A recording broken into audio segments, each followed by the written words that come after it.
प्रभु यीशु मसीह के सामर्थी नाम में आप सबों को जय मसीह की। आज के मनन का भाग हमने लिया है जो आपको मुझे मिलता है लूका रचित सुसमाचार अध्याय 12 और उसकी 35 से लेकर 59 आयत तक। मैं पूरा नहीं पढ़ना चाहूंगा लेकिन कुछ आयतें जरूर पढ़ना चाहूंगा। लिखा है, तब यीशु ने भीड़ से कहा, जब तुम पश्चिम में एक बादल को उठते देखते हो तो तुरंत कहते हो कि बारिश होने वाली है और वह होता है। और जब दक्षिण की हवा चलती है तो तुम कहते हो गर्मी होने वाली है और यह है। पाखंडी, आप पृथ्वी और आकाश के स्वरूप की व्याख्या करना जानते हैं, पर कैसे अपने आप की नहीं कि इस वर्तमान समय की व्याख्या कैसे करें।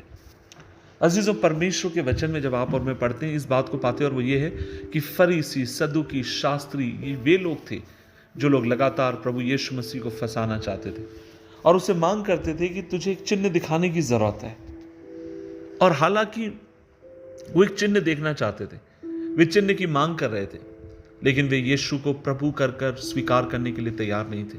और यहां पर यीशु मसीह ने उनसे कहा कि तुम हर तरीके का अनुवाद तो तुम कर सकते हो जो तुम देखते हो, लेकिन तुम एक चीज की व्याख्या करने में विफल हो चुके हो। और प्रभु उनकी विफलता के ऊपर सवाल उठाते हैं। और पता है उनकी विफलता किस बात में थी?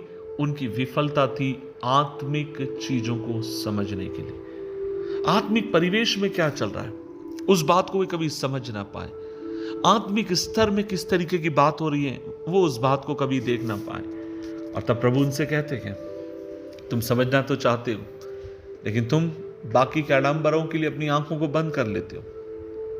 तुम बहुत सारी बातों को जानते हो, बहुत सारी बातों के बारे में कहते तो हो, लेकिन इस बात को समझना नहीं चाहते कि इस समय परमेश्वर किस तरीके से तुम्हारी जिंदगियों में काम कर रहा है। अजीजों, एक बात मैं आपसे कहना चाहता हूं, वो ये है, हम भी इस तरीके के एक माहौल में रहते हैं, वातावरण में रहते हैं, जहां पर हर आदमी इस जद्दोजहद में कि वह अपने आप को बढ़ाए, अपना नाम ऊंचा करे, किस तरीके से चीजों को समझे समझाए। आज इंटरनेट भरा पड़ा है उन लोगों की व्याख्याओं से जो प्रतिदिन कुछ ना कुछ शिक्षाओं को लेकर बाइबल से लेकर आते हैं, अलग अलग अपने हिसाब से बाइबल की शिक्षाओं को तोड़ मरोड़ कर लोगों के सामने प्रस्तुत करते हैं। उनका एक ही उद्देश्य है कि अपने आप को ऊंचा करें। लेकिन मैं एक बात आपसे कहना चाहता हूं, कई बार हम भविष्य में और भूतकाल में इतना अधिक खो सकते हैं कि वर्तमान की बातों को हम भूल जाएं। और वर्तमान के समय परमेश्वर क्या चाहता है, किस तरीके से वो आपकी मेरी जिंदगी को ढालना चाहता है, किस तरीके से वो आपके मेरे भविष्य को बनाना चाहता है। और मैं एक बात आपसे कहना चाहता हूं, आपका वर्तमान निर्धारित करता है किस तरीके से आपका भविष्य दिखाई देगा। अगर एक व्यक्ति स्टूडेंट है, अगर आप पूरे दिन भर सोते हो, वर्तमान के समय को जिस तरीके से बुद्धिमानी के साथ आपको इस्तेमाल करना चाहिए आप नहीं करते हो, आप कितनी भी प्रार्थनाएं कर लें, आपका भविष्य ब्राइट हो नहीं सकता। क्योंकि वर्तमान के समय जो परमेश्वर ने आपके हाथ में दिया है, आपका कर्तव्य है उसे आप पूरी तरीके से सही तरीके से इस्तेमाल करने वाले हो। समझिए प्रभु इन दिनों में आपसे क्या कह रहा है। समझिए आपके परिवार, आपके घर, आपके लोगों को लेकर परमेश्वर के क्या संदेश है। समझिए आपकी व्यक्तिगत जिंदगी के बारे में परमेश्वर क्या कहते हैं, और आप समझिए, जानिए। प्रभु आपको अनुग्रह दे। दुआ करें, प्रभु जी हम प्रार्थना करते हैं, हमें अनुग्रह दे।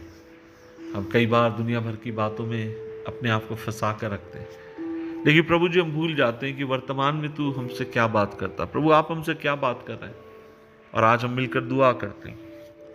प्रभु जी आप हमें अनुग्रह दीजिए, हमें तौफीक दीजिए कि हम समझें, जानें कि वर्तमान समय में परमेश्वर आपकी हमारे प्रति और क्या इच्छा है, क्या योजना है, उसको समझने पाए। मदद कर, यीशु मसीह के नाम से मांगते हैं। आमीन, आमीन, आमीन।